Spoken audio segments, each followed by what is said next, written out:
Olá, primeiro ano, tudo bem? Aqui é o professor Matheus e vamos à revisão aí do nosso segundo bimestre. Então, o que aprendemos juntos nesse segundo bimestre?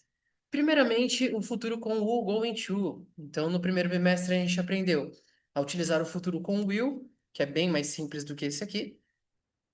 Esse bimestre a gente aprende o futuro com going to, que é um pouquinho mais complicado, tá? Porque a estrutura exige que a gente tenha muito bem compreendido o verbo to be, tá? Então, porque a gente usa a estrutura, então, to be mais going to, mais o verbo, para a gente colocar esse verbo principal aqui no futuro, na frase. Tudo bem?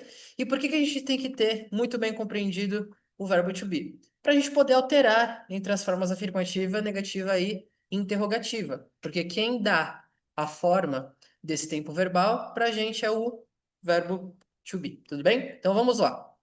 Vou dar uns 5 segundos para vocês pausarem, darem uma olhada aqui nessa tabela. Vai ser importante que vocês saibam o verbo to be de cor, que vocês tenham memorizado o verbo to be, tudo bem? Então é importante saber como ele funciona na forma afirmativa, na forma negativa, na forma interrogativa, tá? Onde colocar o não, que na interrogativa tem que realizar a inversão, tudo bem? Então aqui não tem dica, aqui tem que memorizar mesmo, saber que isso aqui é eu, você, ele, ela, nós, vocês, eles e elas, tem que memorizar, não tem jeito, tudo bem? Seguindo, aqui embaixo eu coloquei as formas contraídas, tá, do verbo to be. Não é obrigatório saber as formas contraídas para o desafio, mas, né, quem já tiver aí uma certa facilidade com o inglês, já estuda inglês aí um tempo a mais e quiser utilizar as formas contraídas, fique à vontade, eu também aceito, mas não é obrigatório saber como usá-las, tá? Tudo bem?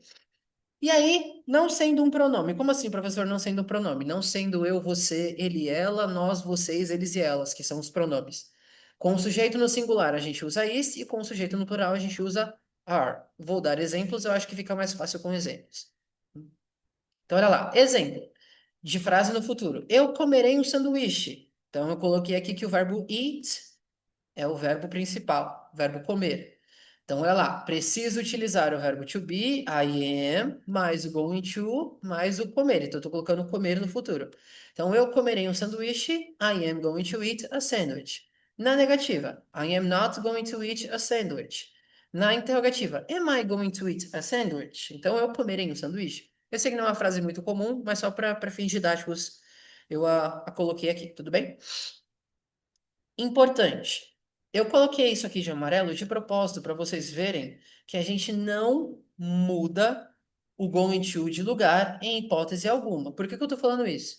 Porque lá no futuro com will, quem muda de lugar é o will na hora de fazer pergunta, né? Ou então na hora de ou então na hora de fazer uma frase negativa, a gente muda de will para won't. Aqui não. Aqui a gente não mexe com going to, tudo bem? Ó, ele fica sempre grudadinho no verbo principal.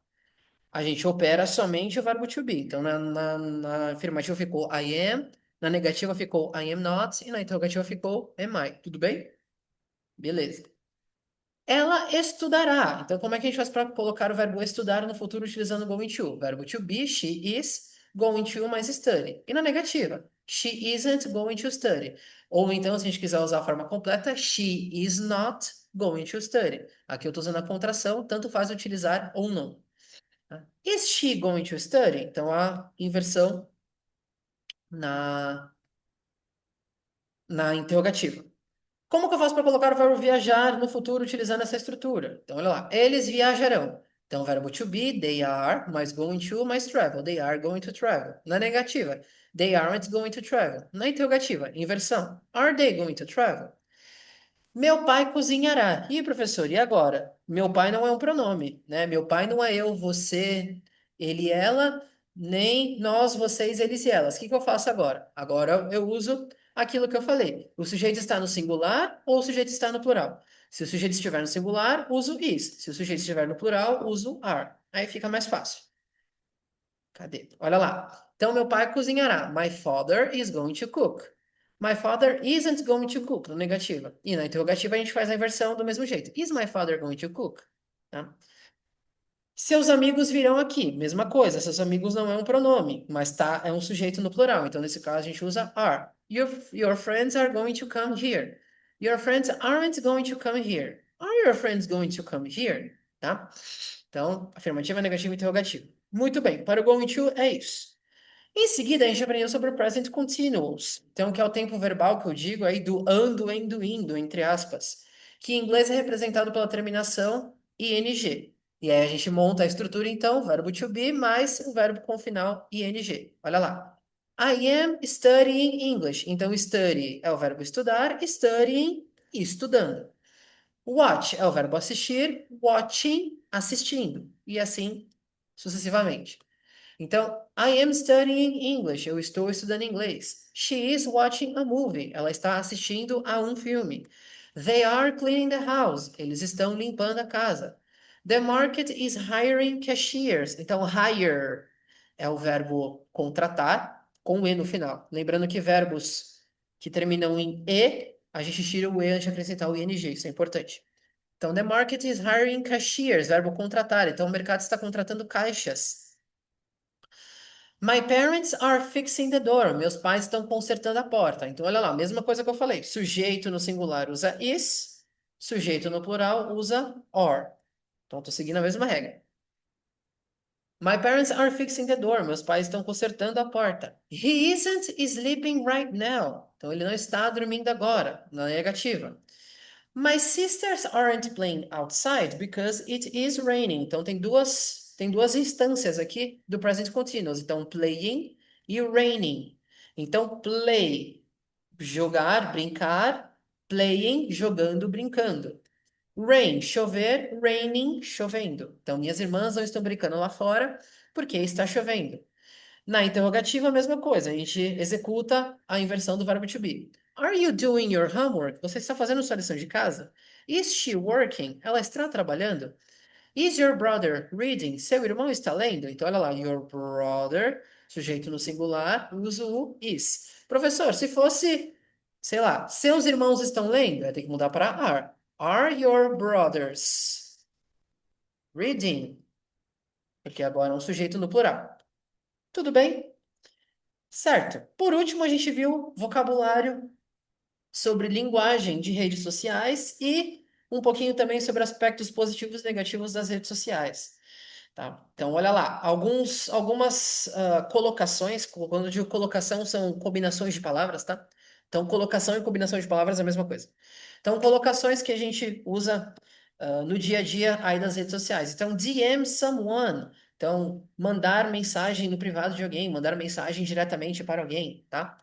Share a picture. Então, compartilhar, o verbo compartilhar, share, compartilhar uma foto.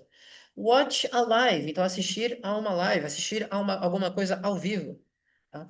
Follow and unfollow, então seguir ou deixar de seguir. A person or a brand, uma pessoa ou uma marca.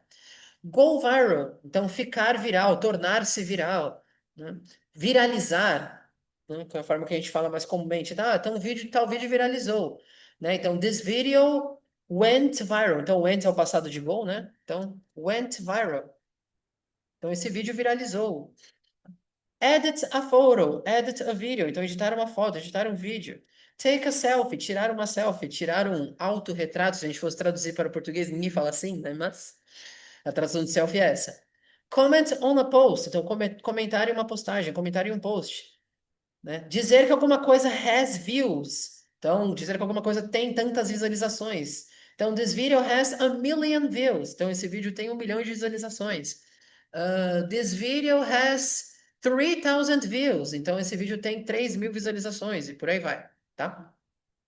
Post a picture or a video. Então, postar um, uma foto ou um vídeo. Engage on a post. Então, engajar em um post, dar engajamento a um post. Spend time on social media. Então, passar tempo na rede social. Então, algumas coisas que a gente fala aí sobre o uso de redes sociais, tá? E aí vem aí a parte de aspectos positivos e negativos. Então, de aspectos positivos, tá? Então, a gente falou daquela ideia de, o que poderia acontecer se alguma pessoa que usa a rede social de forma excessiva deixasse de fazer dessa forma? Então, ela teria mais tempo livre. She would have more free time. Então, ela teria mais tempo livre. Ela poderia começar novos hobbies. Então, starting new hobbies. Parar de se comparar aos outros. Então, é muito comum a gente que usa rede social, a gente olhar a vida do outro, a gente olhar a vida daquele artista e comparar com a nossa, né? Ter uma ideia de sucesso, ter uma ideia de felicidade que às vezes não tem nada a ver, só tá ali para chamar atenção mesmo. Então, parar com as comparações, ter mais autoestima por conta disso. Então, alguns aspectos de deixar de usar excessivamente a rede social. E quais são os aspectos negativos de se usar excessivamente a rede social que a gente viu? Então, time waste, né, desperdício de tempo, comparisons, as comparações, doom scrolling. Pessoal, doom scrolling é um verbo relativamente novo. A gente não tem uma tradução por português, tá? Mas doom scrolling, ele significa... É quando você fica rolando o feed lá de tal rede social sem parar. Você fica ali meia hora, 40 minutos, uma hora, 2 horas, e você não aprende nada novo, você só está desperdiçando seu tempo, né, jogando seu tempo fora. Tudo bem, entretenimento e lazer é importante, né? Mas 2 horas ficar ali, né, só rolando o feed para cima, então a gente chama de doom scrolling, tá? É, é uma prática considerada negativa porque você está desperdiçando seu tempo ali com coisas que, e de modo excessivo, elas são inúteis, né? O entretenimento é importante, o lazer é importante, claro, mas ali você ficar um tempo excessivo, né, ali rolando o feed, a gente sabe que é um malefício, né? Então a gente chama esse malefício, esse rolar excessivo do feed de doom scrolling, tudo bem? E the dangers of the social media, então os perigos da rede social, né? A gente sabe que existem pessoas mal intencionadas aí nas redes sociais, então a gente tem que tomar cuidado com o tipo de informação que a gente posta na internet, né? Nossas informações, endereço, número, vocês sabem disso mais do que eu, tá? Mas aqui eu não tô querendo dar sermão sobre rede social, tô querendo mostrar para vocês o que significam e como dizer essas coisas em inglês, tudo bem? Que é o nosso foco aqui, obviamente, ok? Então aqui a parte de vocabulário, não tem muito mistério, só memorizando mesmo o que significa cada colocação, cada expressão aqui, tudo bem? E é isso, pessoal. Então, três assuntos: futuro com going to, present continuous e o vocabulário sobre social media, tudo bem? Espero que vocês façam bons estudos, tudo bem? Se vocês tiverem alguma dúvida, pode me procurar pela escola e vejo vocês por aí. See you, bye bye.